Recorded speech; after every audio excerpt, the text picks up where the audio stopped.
Hello everybody and welcome back to my YouTube channel. This film is rated M for violence, sustained tension, and coarse language. Given that it's been about 7 years since M. Night Shyamalan last released a solid and enticing film, his newest and 15th feature film has just come out in cinemas. But does this movie continue his iconic line of movies, or does it disappoint? This is Kia's Reviews, and this is my review of Knock at the Cabin. Let me help him! Wait, don't touch him! I'm a nurse! He's hurt! Stop! Stop!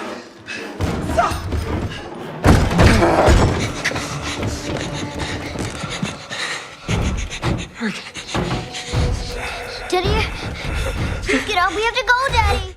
Based on the novel The Cabin at the End of the World by Paul G. Tremblay, M. Night Shyamalan's newest film adapts the book to the big screen and immediately propels his audience into a sense of curiosity rather than a feeling of intensity, which I found worked extremely in favour of this movie's story. Despite having never read the book myself, the performances, execution of twists, and the one location setting certainly played to Shyamalan's strengths, as we've seen before in his other projects like The Visit. This is definitely one of his stronger films, as he's lost his strong reputation over the last decade with The Last Airbender, After Earth, and Old. However, he's found his balance and where he thrives with Knock at the Cabin because he employs such a compact and claustrophobic sense of filmmaking style that makes the audience feel as trapped as the characters are in this cabin. Even though this may not be better than Unbreakable or The Sixth Sense, this is one of Shyamalan's most solid outings, and it's nice to be able to witness a new movie of his executed well, even though he didn't write it himself. And just as importantly, we cannot act for you. You cannot kill yourselves. We're not choosing anyone. We're not sacrificing anyone. Not now, not ever. Even if it means the death of everyone else in the world. Yes.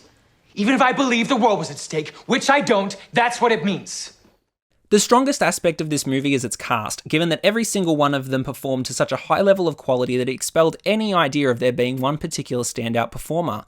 However, in saying this, Jonathan Groff and Dave Bautista were the actors that kept me engrossed in the plot's developments.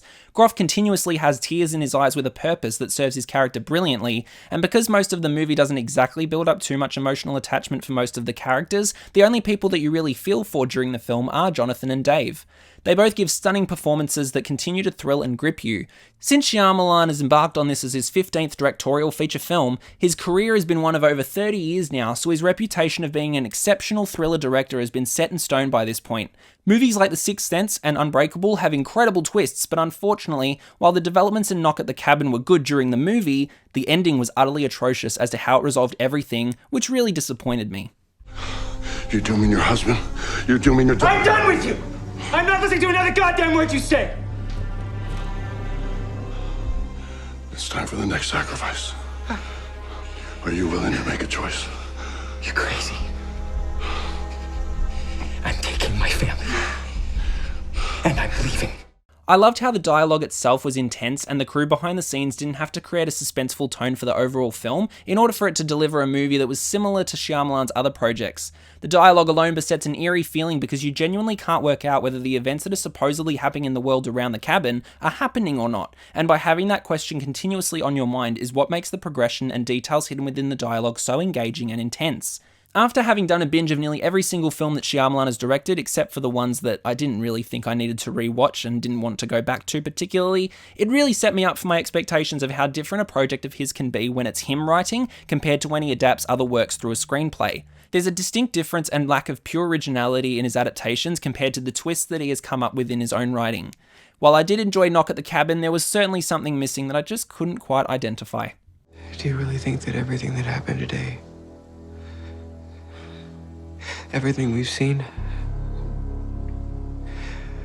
do you really think it's all just a coincidence? Yes. I think it's all coincidence. Some horrible, unexplainable coincidence. Or it has to be a trick. Knock at the Cabin is a decent project that delivers some magnificent ensemble cast performances, and given that it's the 15th movie to come from M. Night Shyamalan, it's definitely impressive. It doesn't exceed or disappoint any preceding expectations of mine, but it's a fun enough time that keeps you guessing and shocks you at points where you can't anticipate what's about to occur. Shyamalan definitely has his fun here by getting back to his thriller roots, but when it comes to adaptations in his movies, they don't really strike the audience as much as when he writes his own projects. That's what I felt was missing from Knock at the Cabin, as well as an ending that felt satisfying, because I couldn't have been more disappointed with how this story came to its conclusion, and since I don't know whether this was how it ended in the novel or not, I may just have to read the book to find out.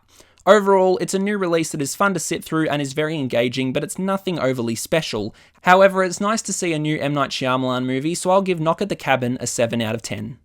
Thank you all so much for watching. Are you going to see Knock at the Cabin? Let me know below. As always, be sure to have a look at my previous reviews of True Spirit and After Sun. Be sure to subscribe to my channel and follow me on Letterboxd and Instagram for all of my latest movie reviews. This has been Kia's Reviews, signing off for now. Don't forget to like, follow, and obey.